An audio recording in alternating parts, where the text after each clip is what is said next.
So here are some more practical examples of how to work with groups during your English classes. I will illustrate the exact activities for each of the tips from my previous video. Tip number 1 was pair or group discussions. That is related to most of reading tasks or pre-reading or pre-listening tasks and wrap-up discussions. When instead of asking the whole class to answer or think up an idea and then nominating just a few students with the rest being silent, you ask them to pair up or work in groups of 3 or 4 and discuss something together.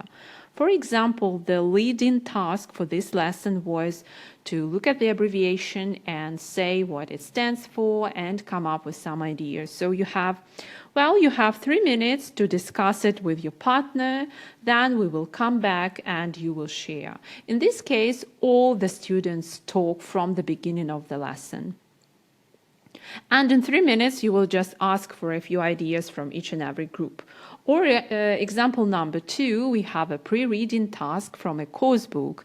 Here, the students have to look at the photos to say if they have heard any of this music or seen any of these films and what they think of them. So you say you have 3 minutes to discuss the task with the partner, and then we will come back and share. Again, all your students talk from the beginning of the lesson, or they do the pre-reading and pre-listening tasks together and they talk more.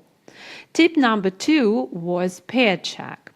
When working with any type of controlled practice for target vocabulary or target grammar, very often teachers tend to ask the students to do the sentences from the task by one in turns. And if you have 6 students and say 8 sentences, that is 1 sentence for 1 student, and it's not enough. Better to give 5 minutes to your students to do the task individually. So you say you have 5 minutes to work individually, then note down the answers, and then you have 2 minutes to check with your partner. This way, each student will benefit more from more practice and pair check as well. Or you may ask them to do the whole task together. Again, more practice and they will also peer learn compared to doing the task in turns one by one. Tip number 3, nominating. When you group your students, you do it strategically. You remember that you have, for challenging tasks, you may pair up a weaker student with a stronger to help the weaker one, and vice versa, to avoid a strong student domineering a weaker one. So when we give feedback after an activity done together, we also nominate strategically. When your students work in pairs, you never stay distant when they work. You join the groups, you monitor, you help if needed, and you note down their answers.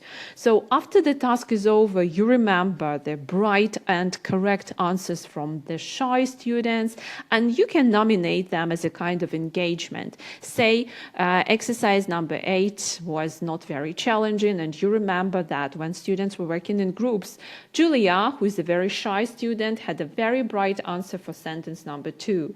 So when the task is over, you came back and you say, well, Julia, I remember that you have a good answer for sentence number 2. What is your answer? That is the correct way of nominating. Or example, exercise number 9 is a more challenging one. That is a way for engaging domineering students, stronger students. So you remember that sentence number 1 and sentence number 2 were very difficult, but you know that that Bob is a very strong student, so you give him a chance to show off and you say, well, the first sentences were very difficult, but I remember that Bob coped. I remember he had good ideas in his group. So share your answers with all of the class. Well, do we have to check all the answers when we give feedback and check after our students come back from pair work? No. While nominating, you may choose those questions which were the most confusing and the most difficult. In this case, you won't lose your time checking all the answers, but you will clarify the answers to most challenging questions. And tip number 4, the more pair and group work sessions, the better. Remember that you have a group lesson, so just take full advantage of a student-student interaction and enhance each student's talking time. Here is an example of how we can organize a listening lesson with 5 pair or group work sessions. For the first stage, we have a leading discussion where you organize your students in pairs and they have to discuss some questions together. Then they come back and they share some of the ideas. Then they do the pre-listening task also together when they have to activate some content schemata and predict some probably answers to the listening task. So again, they do it in pairs. Then they come back, they share their ideas. Then we listen for gist. We listen all together, but we check.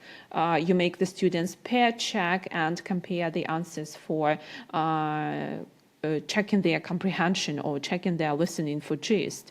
Then you listen for details or for comprehension.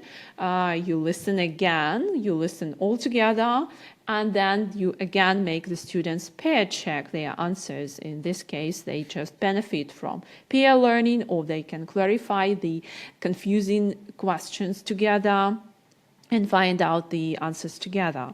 And the last session is post-listening discussion or wrap-up discussion, where again you pair up the students, make them work in groups, and discuss or wrap up the discussion together.